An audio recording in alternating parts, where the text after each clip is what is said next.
Welcome to Moments with Marianne. I'm so delighted we're spending this time here today. We have a very inspiring show coming right up with special guest, Sherianna Boyle. And she's here today to share with us her new book, Emotional Detox for Anxiety, 7 Steps to Release Anxiety and Energize Joy. Now, most of you will remember Sherianna. She was on our show just recently, and she's an international emotional detox coach and author of 8 books. She's been featured in over 85 articles and is a renowned presenter to places such as 1440 Multiversity and many more.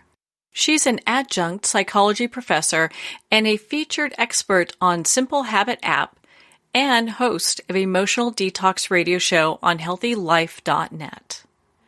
So let's welcome to the show, Sherianna Boyle. Oh, thank you so much for having me. Happy to be here. Oh my gosh, it's so great to have you here again and to talk about this book. It's just like everyone I'm talking to has really high levels of anxiety going on right now. Definitely. Yeah, it feels a little pervasive, doesn't it?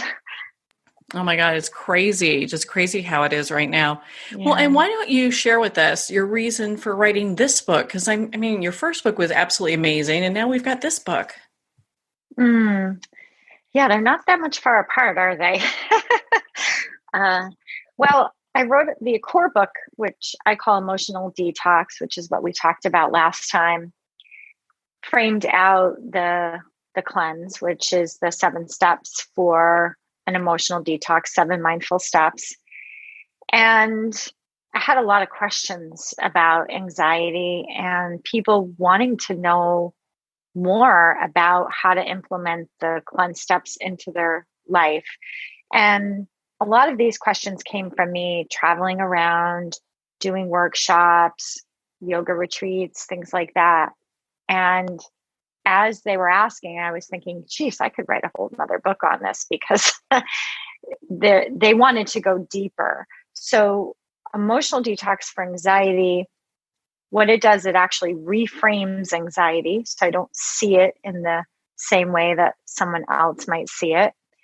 And then based on that new way of looking at anxiety, that opens up the doorway for, okay, how do I deal with anxiety based on your definition?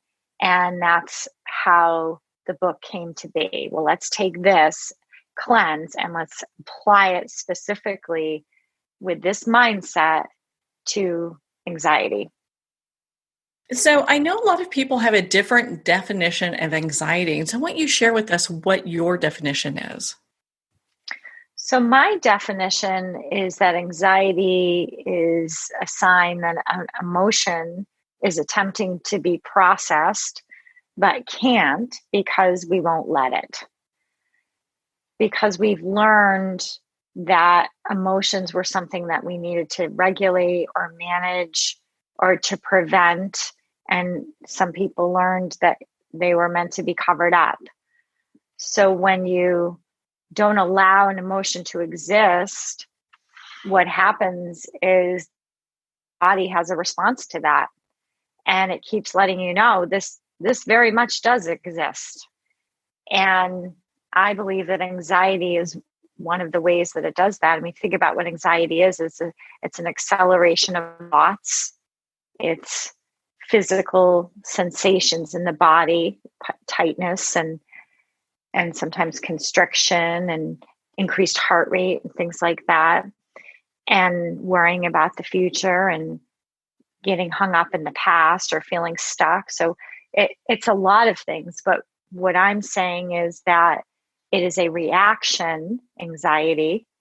I don't actually define it as an emotion, to not allowing your emotions to come up to be fully processed. And we know that emotions just don't disappear on their own. They need us to take part in their emotional processing. So even if you had something years ago come up, which we all have, and maybe you were in a classroom somewhere and you got called on, and you weren't prepared, and you felt that fear feeling, that frozen feeling. You might freeze, you might increase your heart rate, your face might get red. And you had some anxiety. So you pretend you're fine, you ignore it, you don't really tell anybody about it. Maybe you find ways to cope with that. And it just keeps coming up in some form or shape or another throughout your life. Your body keeps reminding you it's still there. It's still there. And it's also, there's other things that can happen, of course, along the way. We have all sorts of experiences. And what it is the body's looking to process the emotions that occurred. So it doesn't matter if it was a long time ago or it's happened in the past week or even today. What matters is that you take a moment to process them. And then when you allow yourself to fully process your emotions, what you gain is you gain energy. And as you gain energy in your body and consciousness and awareness, what happens is your thoughts start to create space between them. You get nice space there from the energy, and they transform. You start to see things differently. You have a new perception. So the energy came from processing the emotions fully. And so once you get to that place where you're like, wow, I actually see things a little bit differently. I'm not having a reaction in my body. Then that's very empowering.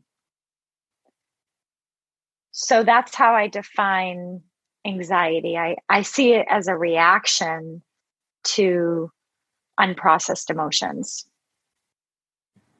Well, I appreciate you taking the time to break that down for us, because I think a lot of times people go, well, if I have anxiety, I could feel like maybe I'm just, my heart's going a little bit fast. I feel like I've, been chased by a pack of wolves. They don't think about some of the other impacts anxiety has on the body.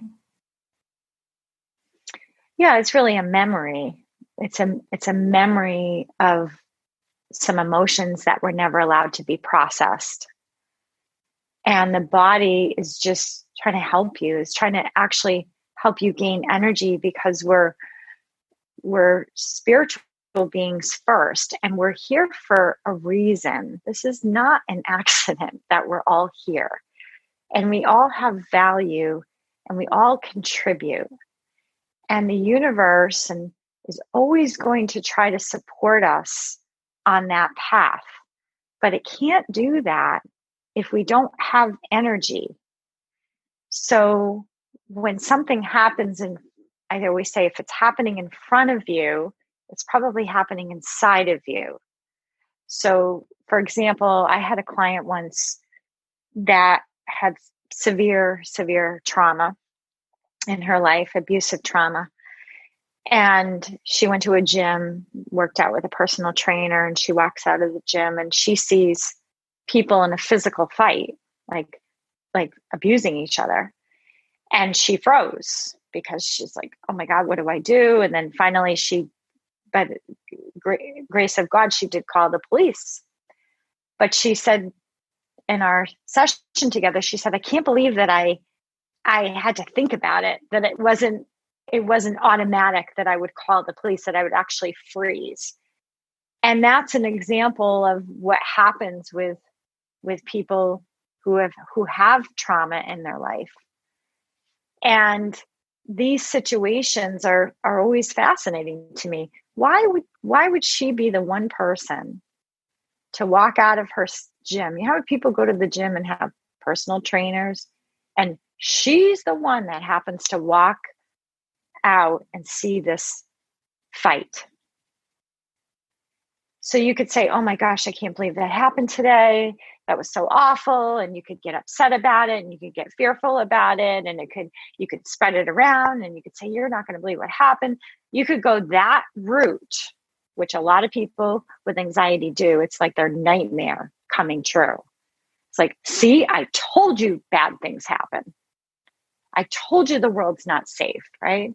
Or she could look at that situation after she handles it, of course, later on, and she could say, okay, that is a reflection of something in me that is looking to be healed.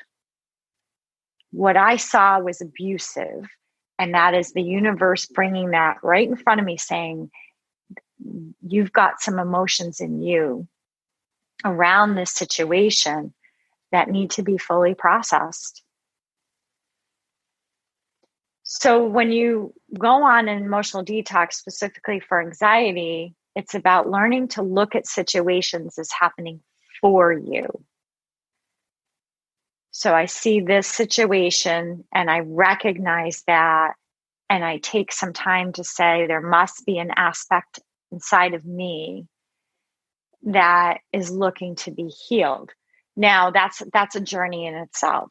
Sometimes it can be also a sign that you've completed something. You don't really know until you go through the process and you learn. So if I'm extremely triggered, like she went into freeze. She went into a trigger. That's a pattern. That's a memory. However, if I, on the other hand, was able to handle the situation very diligently, very swiftly, very calmly, kind of like what our healthcare workers do. You know, they're on the job, they're swift, they're calm for the most part. And then later on recognize, okay, I handled that. Now I'm going to just take a second just to check in with myself. But if I'm not triggered by it, that's good information as well, meaning I don't take it home with me. I don't wear it. I don't let it skew my view of the world. I don't let it pollute my thoughts. That means that I'm at a place where I've completed a pattern, like, wow, this showed up in my life. I handled it well. I was able to sleep that night. I felt empowered. I felt purposeful. That means that is a sign that that's been completed. So I'm sharing those two scenarios because I want people to know it's not like processing your emotions doesn't mean you're never going to come across something negative again. It's how do you react in that negative situation? What shows up for you? And are you willing to pay attention? And if you go into a state of reactivity, that's anxiety. The more you process your emotions, the more you're going to release the reactions. Your emotions become processed, meaning they run their course fully. They don't get short-circuited. They don't get buried. You allow them to run their course. As that occurs, you gain energy.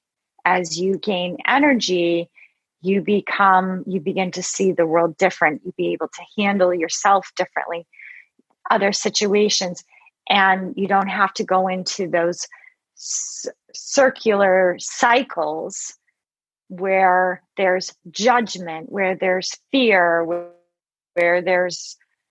we're not talking, or maybe we're talking too much, kind of thing.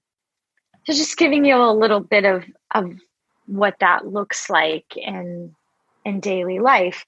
And as we raise energy, this is the interesting part, Marianne. As we raise energy in the body, so we're processing our emotions, we become calmer. As we become calm, so the energy goes up, that means calmness increases, thoughts become spaced out.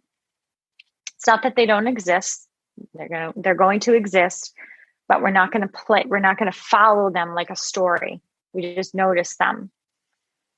As that occurs, you build safety in the body. And you also bring this sense of safety and security in your atmosphere that you're in. So, for example, for me in our home, there was always a lot of reactivity. I'm going to be honest with you. There was always, before I wrote the core book, Emotional Detox, there was always like this edginess, like walking on eggshells, and don't upset this person, don't upset that person, don't say this, and make sure you don't do that. And there was always that.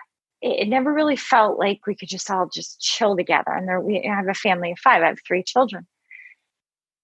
It wasn't until I started my emotional detox journey and wrote Emotional Detox, and then the one for anxiety, and started to see anxiety in this way, I started to raise my vibration from allowing myself to process my emotions. And as it occurs, I'm becoming calmer. And my children will say to me, "You're a different person. You used to be," that's the language now. You used to be really anxious and nervous. And I'm not saying that I'm a mother. We're all going to at times worry, but it doesn't take over. And I don't even consider it a worry anymore. I consider it guidance, listening to your gut. And so what's happened in our home, as I've become calmer, everybody else is acting better. There's no fighting. There's no bickering. If there is, it's resolved fairly quickly. We are growing from it. There's compassion. And there's also people giving each other space for emotional processing. Meaning, I don't need to go quick anymore. "Oh, are you okay? And I'm so sorry that I said that," or, "Oh, geez," that whole beating a lot of people with anxiety do that. They beat themselves up. They have a reaction. Now they got to go through the cycle of feeling bad about the reaction, feeling guilty, all of this. And all this is emotions just looking to be processed. And it's just all being played out. And instead, it's like, okay, we're just going to provide space for processing and respect that we all might look different. We're not all going to process in the same way. I, of course, have my system that I wrote about and that I adore, but as it is with all families, my family has their own way. But the important part is, because I've gone through these steps and I teach them and I live them, I'm able to see and feel what emotional processing looks like. So I'm able to look at somebody and honor when they're in that space. Because I think sometimes we interrupt other people's processing states. So in your book, you talk about, the anxiety cycle. And I think a lot of people don't even realize how big a cycle that is. I'd love for you to share that with us. Yeah, so it usually begins with a trigger. And so people get triggered. And the first thing is you have to begin to identify, well, what does a trigger feel like? And it usually you discover them by your thinking, the types of thoughts, and they ruminate. And with anxiety, we tend to ruminate about the same things over and over and over again, replay conversations, replay situations, or forecast where we think something could go, or what might happen. So there's a lot of what if kind of language. And so if you're saying what if, or worrying about something, then you're in a trigger. And it can also feel like tightness in the body, constriction. And if a trigger goes on long enough, meaning we ignore it, it will change an energy state from being really tight to almost feeling heavy, kind of like depression feels, or blocked. And what can happen is somebody just gets numb, and then they're not feeling anything at all. And you're wondering, how can they say that? How can they do that? When are they going to wake up, kind of thing? And they're just in this, they were in a chronic triggered state, and it's just gotten to a place where now it's become numb. And a lot of people with anxiety have a lot of protection built in, where they protect themselves from the belief that something could hurt them, or something's going to happen, or what if this, that kind of thing. So as those thoughts come in, this can be subconscious, sometimes fearful. And so then they begin to protect themselves from feeling, which sometimes is a coping thing. We put it under the umbrella of coping. And I'm not saying coping isn't the right thing to do, but I say an emotional detox for anxiety, it was never meant to be a long-term solution, because coping is managing. Managing is preventing. So I have to cope with my fear. I have to cope with my overwhelm. I have to cope with feeling out of control.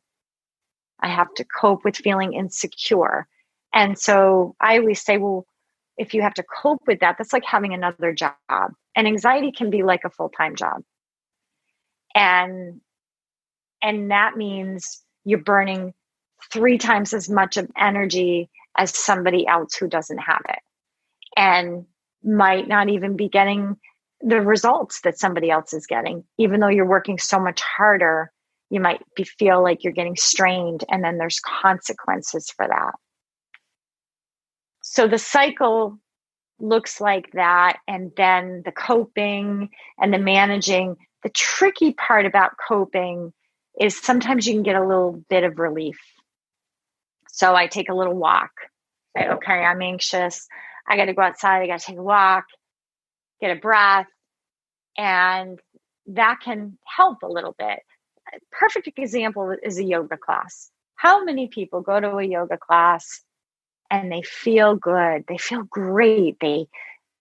They're in their bodies, and they're moving, and they're breathing, and they're with people, and they feel the calmness. And then they get in their car and they look at their phone and like, crap, I got to go to the store. And oh my gosh, I'm so late now. And now all of a sudden they're back in it again.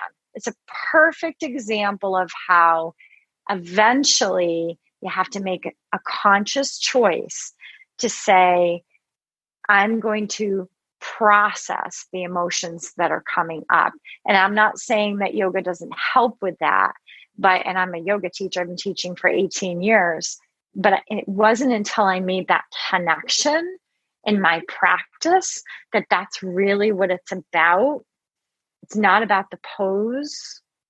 It's about listening to my body, that I was able to become more free. Because I was one of those people who go to yoga, I feel great, and I go home and I get annoyed at my kids or something, right? And so eventually you have to take the time to say, this is great that I have this in my life, but I have to check in. And if things are repeating, meaning situations and scenarios, if I always feel like I'm in, oh gosh, I just can't get out of this cycle, whether it's a thought or a belief or a pattern or something in a relationship, these are signs that there are still emotions in there looking to be fully processed. And we need to make that connection and give them permission to fully exist rather than quote unquote manage them. Well, I appreciate you sharing that with us, because I think a lot of times people look at their anxiety and they're not sure what to do with it. They're just like, well, maybe I drink too much coffee, or I've got too much stress coming in, and maybe I need to manage my stress better. They don't look at it as a practice, like how we were talking about, being in yoga and then coming home and getting a little frustrated with your kids, realizing that, gosh, I need to make some adjustments here so I can take that centeredness with me all throughout my day.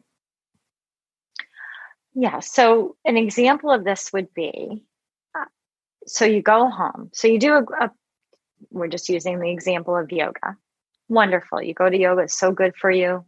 You go home and now you're irritated. And sometimes people get upset because they're like, darn, I just went to yoga, took all that time and money.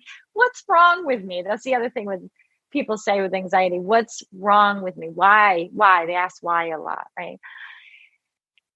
And so what I would do is I'd look at what just happened with my child, right? I got irritated. Maybe I don't know, maybe they wouldn't get off their phone, right? Or something like that. Or things weren't done around the house that you were hoping that maybe dinner would be started or something like that. And so that's an opportunity. That is a reflection. So when dinner was not started, it made you feel something. So that person, instead of feeling it, reacted in their mind probably. Oh, figures. No one thinks to start dinner, right? And now they feel overwhelmed. And a lot of times I find people with anxiety don't really ask for support, and where they might judge the kind, and believe me, I was there too, judge the kind of support that they get. But there's a lot of distrust involved. And that's one of the things that I find that gets uncovered, is this feeling like you can't really trust anyone or anything. And that's exhausting because it never really feels like you can just relax and let your shoulders down. And so there's a feeling, that's an opportunity.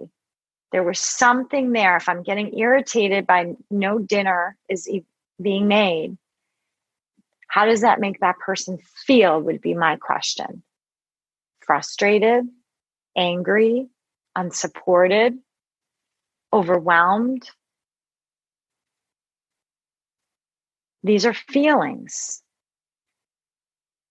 If we go into reactivity and we just go quickly change and start make dinner and okay, if we go into that mode, we've missed an opportunity to feel something, to process something that happens to be showing up. Now, my guess would be that feeling of feeling overwhelmed or unsupported has been there. It didn't just show up because of dinner. And we want to look at dinner. Oh, it's all, if you just make dinner, if you just do this, then I would feel better. And we focus on those little things when eventually you find out, you know what? It's not about the damn dinner. It's about the fact that there are emotions of overwhelm and feeling unsupported in you that are looking to be healed, processed, and healed. What a beautiful piece that is, how that all comes together, making those connections, because you can do that throughout your day then, when you're kind of not centered, you're not, you're in a place where it's like, gosh, I need to do some work on myself. Yeah, well, what's nice about it is there's not a lot of judgment, right? I don't have to create a story to support my upsetness. It doesn't have to be about, well, what you did or did not do is making me feel this way. And that's what children pick up in us, right? They start to feel like, ooh, she's upset or he's upset. Oh, how can I contributed to their upsetness. But what's nice about emotional processing is you see everything as an opportunity. Oh, I got a little ruffled there. I got triggered. Something's coming up in me to be healed. And I'm going to love myself and I'm going to honor myself enough to allow that to happen, to give myself support in a moment. Now, it doesn't have to be, people say, am I going to just walk around and do this all day? No, you can make a mental note to yourself that, especially if you have small children or whatever, you're at work, I'm aware, and I'll say this, I'm aware that I'm triggered. And as soon as I have a moment, I'm going to take a moment and I'm going to allow myself a moment to process what came up. Just acknowledging it, and think of it like a little kid that you tell them and you say, okay, later on, I'm going to pick you up and we're going to get an ice cream, right? And you say it and then you never do it. And then the kid says, after a while, they don't believe you, right? They don't trust you. They don't get excited anymore. They don't really pay attention, right? Because, oh yeah, they say that all the time and never happens, right? It's the same thing with your body.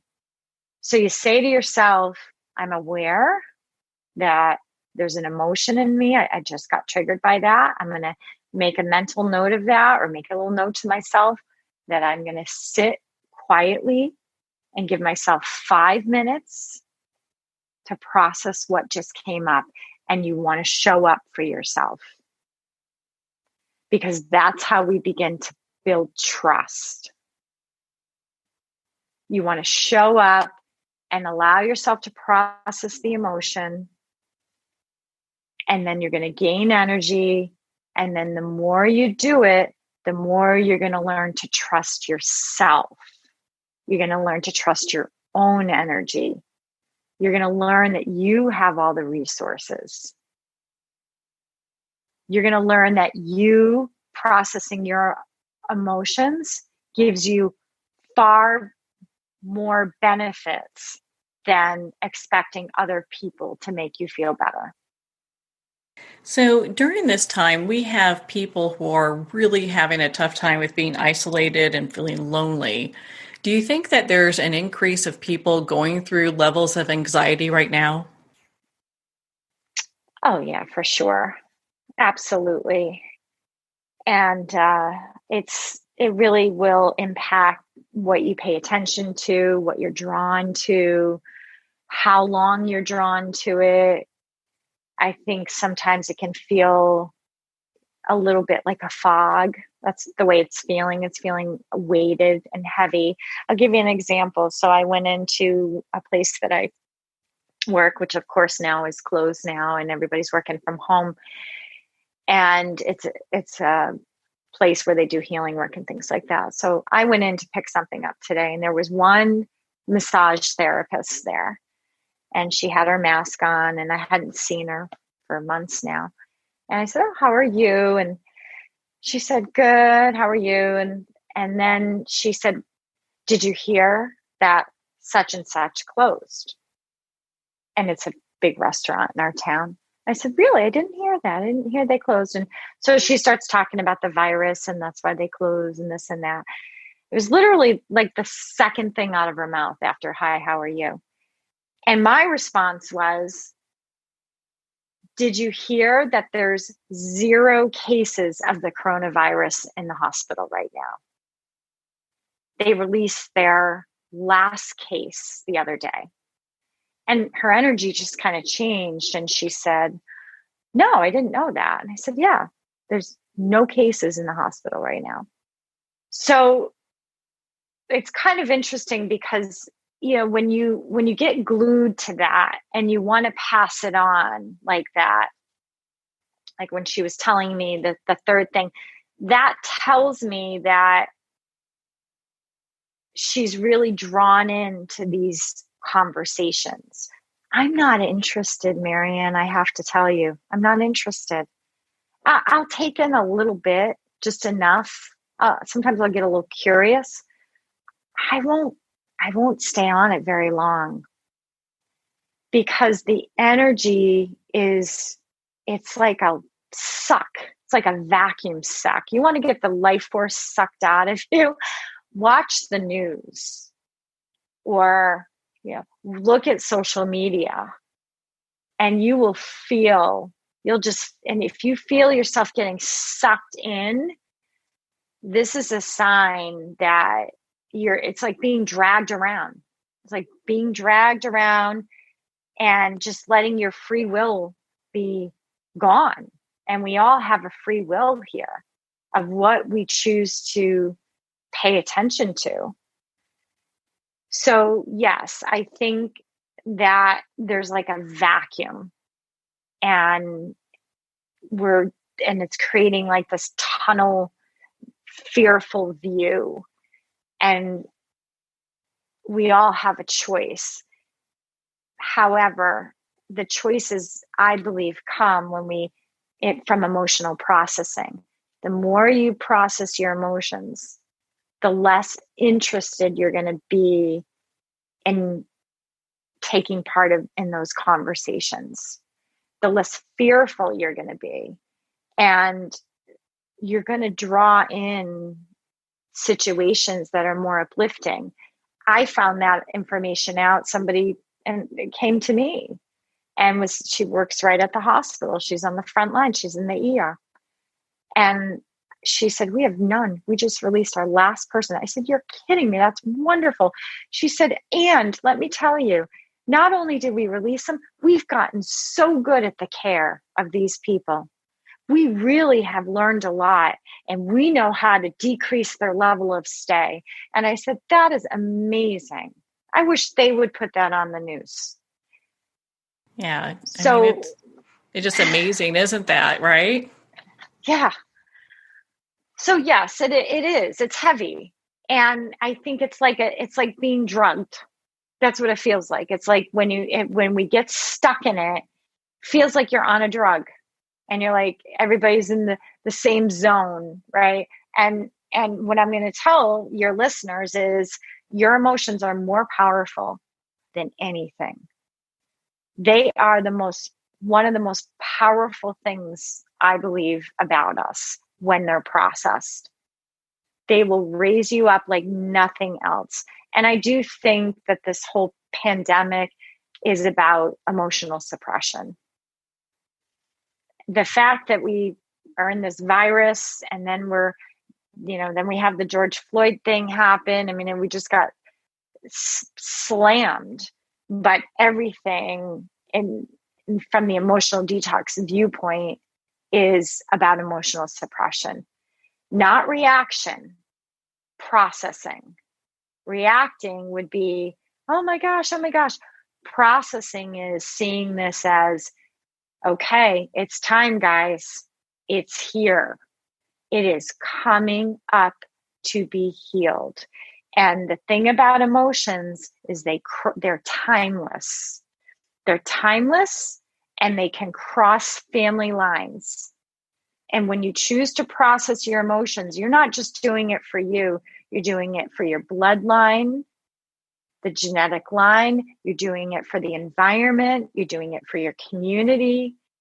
So if you want to get out of the stupor, and that's what it felt like. And I even touched it a few times. I was like, ooh, this can really wear on you. This can really give you this feeling like it can be depressing and impact your thinking and impact your relationships. And you got to really just know that your emotions is far beyond.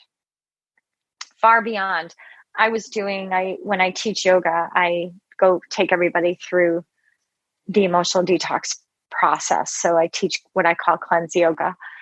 And very often I'll start getting messages and things like that because the energy's so high. That's when we can really connect. And one of the messages I got is we could have been done with this a month ago.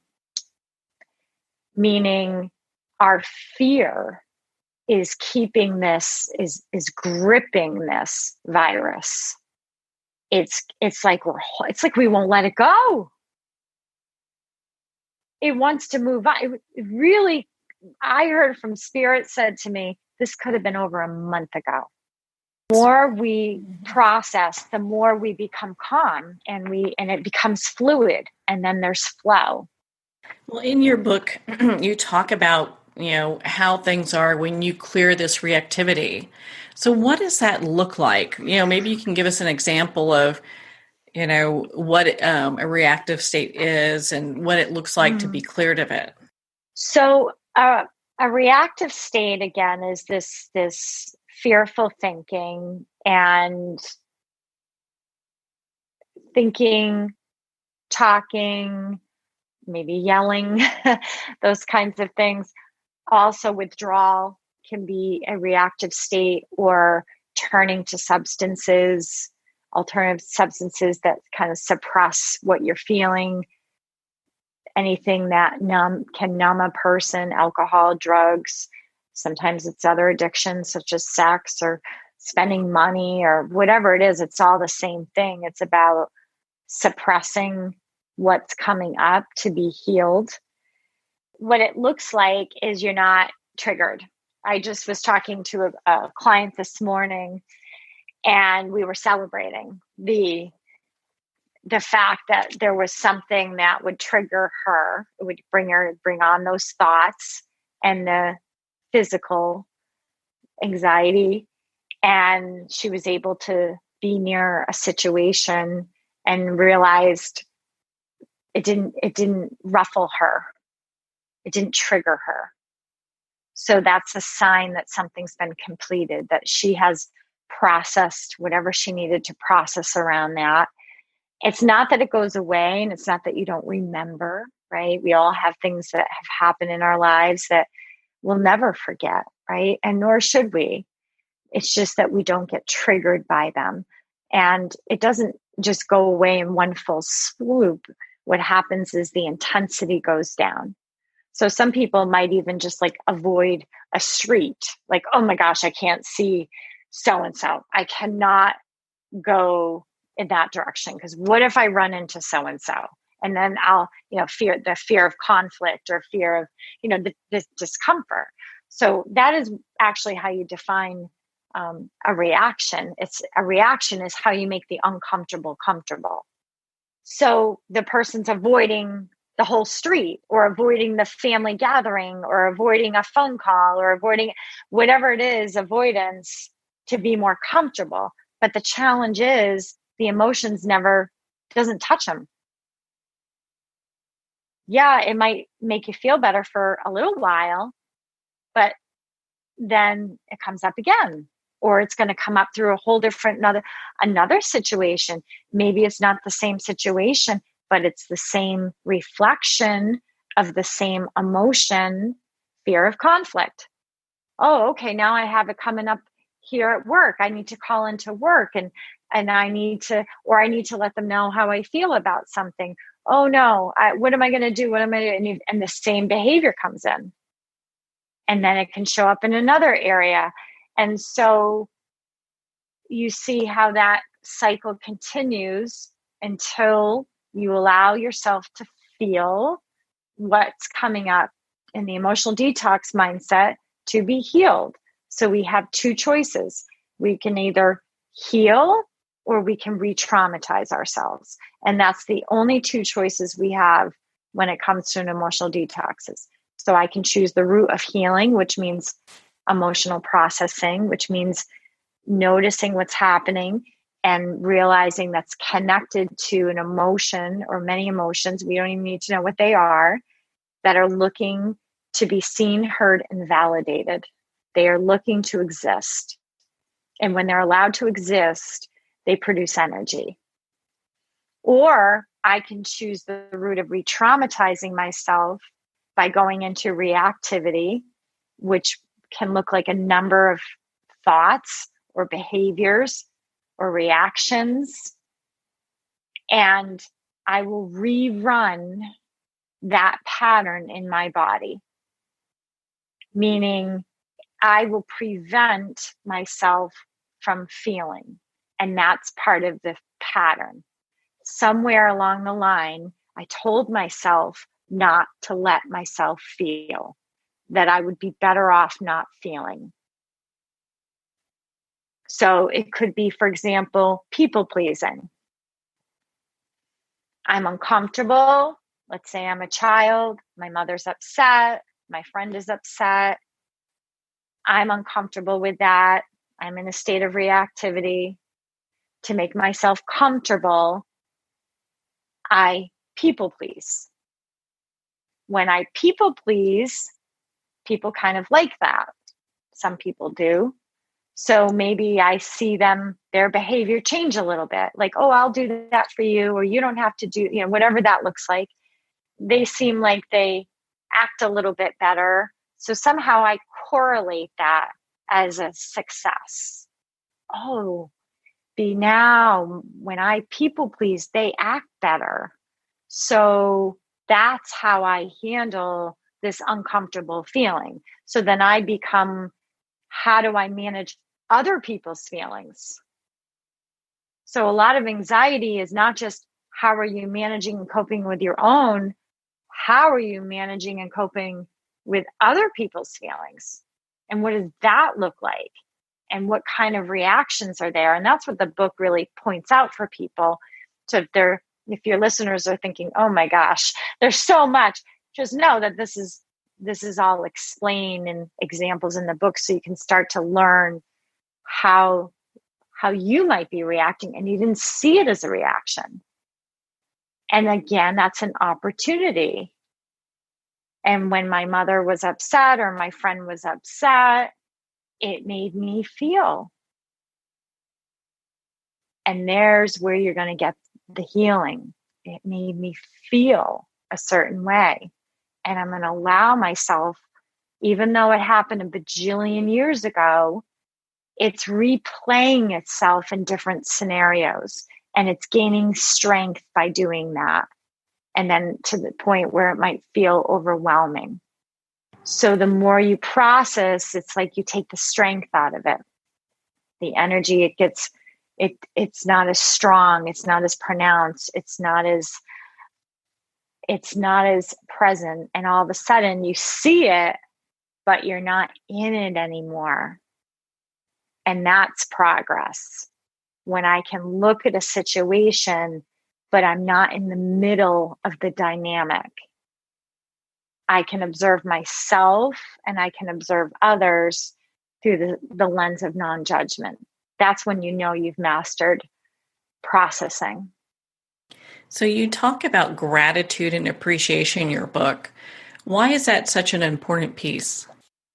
Well, those are very high vibrational practices, for one. And I think it's important to, I think so often with anxiety, we want to control what's going on around us, people, situations, a lot of planning, preventing. Again, it's absolutely exhausting. And with gratitude and appreciation, when you really truly learn the skill of that, you learn how to express yourself and your needs and how to voice what's important to you in a way that's not only kind and loving to you, but compassionate and loving to others.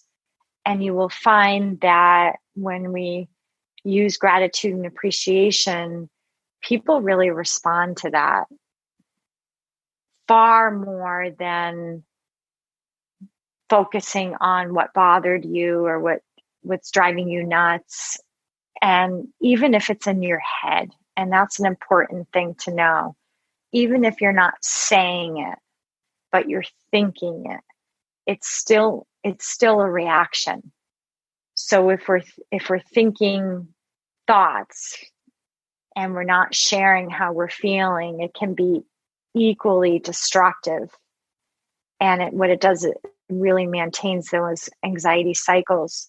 So once you process your feelings, and I always recommend emotional processing first, then you can go to gratitude and appreciation as a form of communication, a form of asking for your needs to be met or being clear about that. So for example, boundaries, right? If you, let's say somebody called before they came over, or let's say someone let you know where they were going. Maybe there's someone in your life that doesn't really communicate very clearly. So I would always process first. I always say process before you talk about anything. Get the energy, because your conversations will be more authentic and they won't be as reactive. And then I would say, gee, the other day when you called me and you let me know where you were, you reassured me where you were going, or you let me know what time you were going to come home, or you checked in with me and asked me if I needed anything at the store. Here's the key. it made me feel. It made me feel supported. It made me feel loved. It made me feel special. And that's a way that you would show gratitude and appreciation. So really sharing not just, gee, thanks, but how did it make that person, how did it make you feel? And that's really, really helpful to your emotional processing. And it's really helpful to their emotional processing. Because when you say something like that and you put yourself in a feeling state, just like anxiety can be contagious, love is also contagious. And what a great place to come from. If you're coming from a place of love, I think that that's such a great place. A lot of times people get so kind of caught up in everything that they're feeling, they have a hard time getting to that place of love. It can be hard when you're being triggered all the time. I get it. Isn't that the truth, right?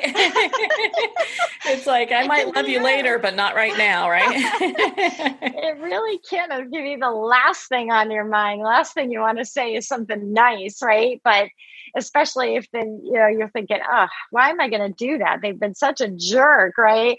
But the thing is like I say, you have to feel your feelings first, and the more you process your own emotions, the more comfortable you'll become with acknowledging, appreciating, and expressing gratitude for others.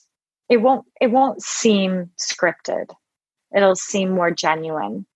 Yes, when you have this authentic caring about other people, it makes such a huge difference, and people can spot it a mile away if it seems a little phony or you're just saying it, going through the motions.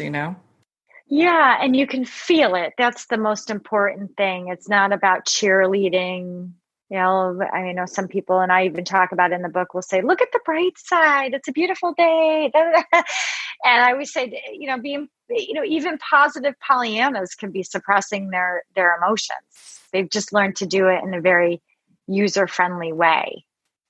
So no matter what, you have to look at, and that's what the book points out, how am I covering up? How am I repressing or suppressing my emotions? Am I always the first one to say, don't feel that way? Think of the bright side, right? Those kinds of statements are no different than saying, I'm uncomfortable with you feeling that way. And therefore, my reaction is to make myself more comfortable by telling you to look at the bright side. So that, again, it's sneaky. It's sneaky, Marianne. You start to uncover and you're like, wow, I didn't realize I was covering up that way. It's really starting to take the layers off and kind of peeling those back. Yeah. Peeling them back and exposing and allowing these emotions to exist. Oh my goodness, Sherianna. I mean, we can talk all day. I love the times that we've been able to spend together. Where can our listeners connect with you and learn more about not just this book, but your other books as well? Sure. They can go to shariannaboyle.com, shariannaboyle.com. And then I have my yoga practices are at cleanselife.com if they're interested in that. The books are at shariannaboyle.com, and then the yoga's at cleanselife.com. Well, Sherianna, thank you so much for taking the time to be on the show with us here today. Oh, thank you. Well, thank you, Sherianna. It has been such an honor to spend this time with you and to talk about your new book, Emotional Detox for Anxiety: 7 Steps to Release Anxiety and Energize Joy. Emotional Detox for Anxiety is available at Amazon, Barnes & Noble, and all indie retailers. And if you don't see it on the shelf, ask for them to order it. And of course, it's available on Kindle. Well, we're at the end of our time today. I would like to thank everyone for tuning in. You're listening to Moments with Marianne. And remember, make every moment count.